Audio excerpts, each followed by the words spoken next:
नमस्कार. कधी विचार केलाय का की आपल्याला रात्री पडणारी ती अजब स्वप्न ती खरं तर आपल्या जाग्या मनालाही न कळलेली रहस्य उलगडू शकतात?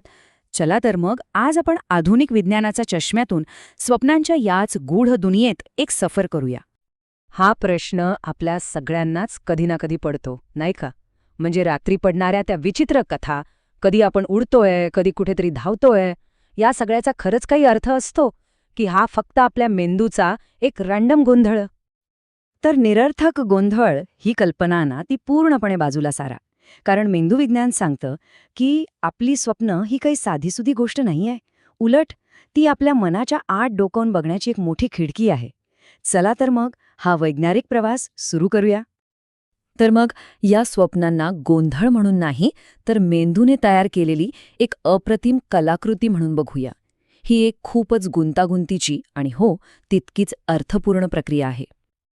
आज आपल्याकडे जे आधुनिक ब्रेन स्कॅनिंग तंत्रज्ञान आहे ना, त्यामुळे शास्त्रज्ञांना हे स्पष्ट कळतंय की स्वप्न म्हणजे काहीही अस्ताव्यस्त घडत नाहीये. उलट आपल्या आठवणी, आपल्या भावना आणि आपली कल्पनाशक्ती या सगळ्यांचा तो एक सुंदर मिलाप आहे, जो एक ठरवून केल्यासारखा अनुभव तयार करतो. आता पुढच्या टप्प्याकडे वळूया. म्हणजे हे सगळं घडतं तरी कसं? स्वप्न ज्या मंचावर सादर होतात, तो मंच म्हणजे आपली झोप. तर मग पाहूया झोपेच्या वेगवेगळ्या टप्प्यांमधून हा प्रवास कसा होतो ते.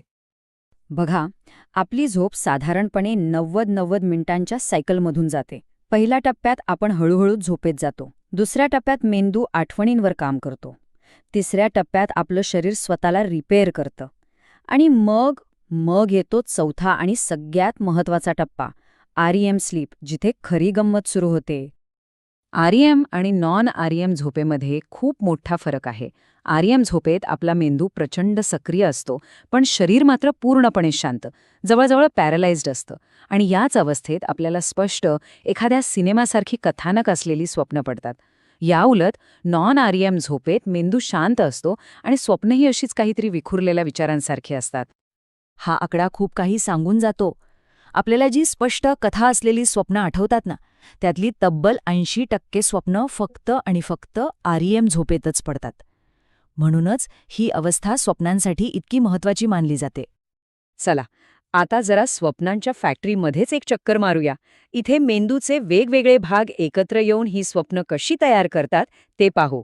हे भाग म्हणजे जणू या फॅक्टरीचे वेगवेगळे कामगारच आहेत.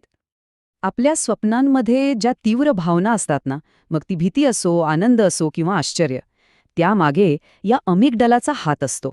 तो या भावनांना इतकं वाढवतो की स्वप्नातला अनुभव अगदी खरा वाटायला लागतो. आणि हा हिप्पोकॅम्पस म्हणजे जणू एक लायब्रेरियनच आहे.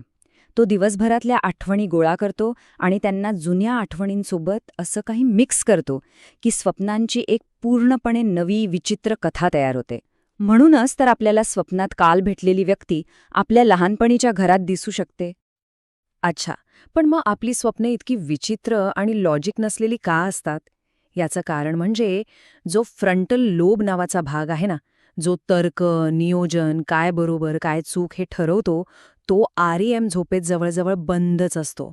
म्हणजे असं समजा की तो चक्क सुट्टीवर गेलेला असतो. यात आपल्या मेंदूतल्या रसायनांचा खेळही खूप महत्वाचा आहे. आरईएम झोपेत काही रसायनं वाढतात, ज्यामुळे स्वप्न एकदम स्पष्ट दिसतात, तर तर्कबुद्धीसाठी जबाबदार असणारी रसायनं कमी होतात.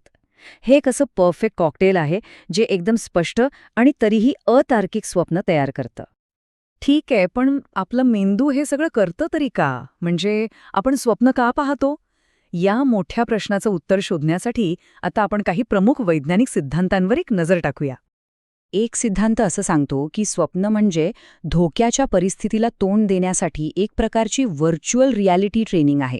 म्हणजे स्वप्नात कोणीतरी पाठलाग करतंय किंवा आपण संकटात आहोत, असं पाहून आपला मेंदू खऱ्या आयुष्यातल्या धोक्यांसाठी तयार होत असतो. दुसरा एक सिद्धांत म्हणतो की स्वप्न ही एक प्रकारची रात्रीची थेरपी आहेत. ती दिवसभरातल्या भावनांवर प्रक्रिया करायला मदत करतात, ज्यामुळे दुसऱ्या दिवशी आपली चिंता कमी होते आणि भावनिक संतुलन राखलं जातं. ह्या सिद्धांतानुसार स्वप्न पाहणं म्हणजे मेंदूचं दिवसभरात जमा झालेल्या माहितीचं वर्गीकरण करणं, महत्वाच्या आठवणी साठवून ठेवायच्या आणि अनावश्यक माहिती डिलीट करायची, अगदी एखाद्या ग्रंथपालासारखं काम. तर मग यापैकी नक्की कोणता सिद्धांत बरोबर आहे? कदाचित हा प्रश्नच चुकीचा आहे. असं दिसतंय की स्वप्न ही मल्टीटास्कर आहेत.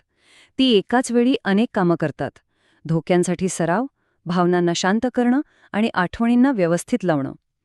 स्वप्न पाहणं म्हणजे आपल्या मेंदूची, आपल्या मानसिक आणि भावनिक आरोग्याची काळजी घेण्याची एक अत्यंत वैयक्तिक पद्धत आहे.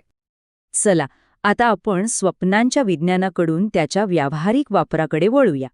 म्हणजे या सगळ्या माहितीचा उपयोग करून आपण आपल्या स्वप्नांच्या जगाशी अधिक चांगल्या प्रकारे कसं काय कनेक्ट होऊ शकतो ते पाहूया. आणि आता तर टेक्नॉलॉजी इतकी पुढे गेली आहे. विचार करा, एका अभ्यासात शास्त्रज्ञांनी झोपलेल्या लोकांचा ब्रेन स्कॅनमधून ते स्वप्नात काय बघतायत हे ओळखण्याचा प्रयत्न केला. म्हणजे गाडी की माणूस असं काही. आणि त्यांना यात तब्बल 60% अचूकता मिळाली. म्हणजे आपलं विज्ञान आपल्या मनात, आपल्या स्वप्नात डोकवण्याच्या किती जवळ आल्या बघा. ल्युसिड ड्रीमिंगबद्दल ऐकलंय का कधी? ही एक अशी अवस्था आहे जिथे स्वप्न पाहताना आपल्याला हे कळतं की आपण स्वप्न पाहतोय. आणि गंमत म्हणजे यावेळी मेंदूचा तो फ्रंटल लोब पुन्हा सक्रिय होतो, ज्यामुळे आपल्याला स्वप्नावर नियंत्रण मिळवणं शक्य होतं. जर आपल्याला आपल्या स्वप्नांना अधिक चांगल्या प्रकारे समजून घ्यायचं असेल तर ही काही सोपी तंत्र आहेत.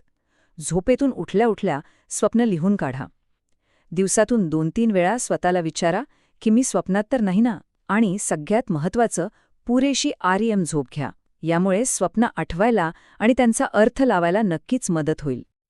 तर सांगायचा मुद्दा हा की स्वप्न ही फक्त निरर्थक कल्पना नाहीत, तर ती आपल्याच मेंदूने आपल्याला सांगितलेल्या कथा आहेत. या कथा आपल्या भावना, आपल्या भीती आणि आपल्या इच्छांबद्दल खूप काही सांगून जातात. प्रश्न फक्त एकच आहे, आपण त्या ऐकण्यासाठी आणि समजून घेण्यासाठी तयार आहोत का?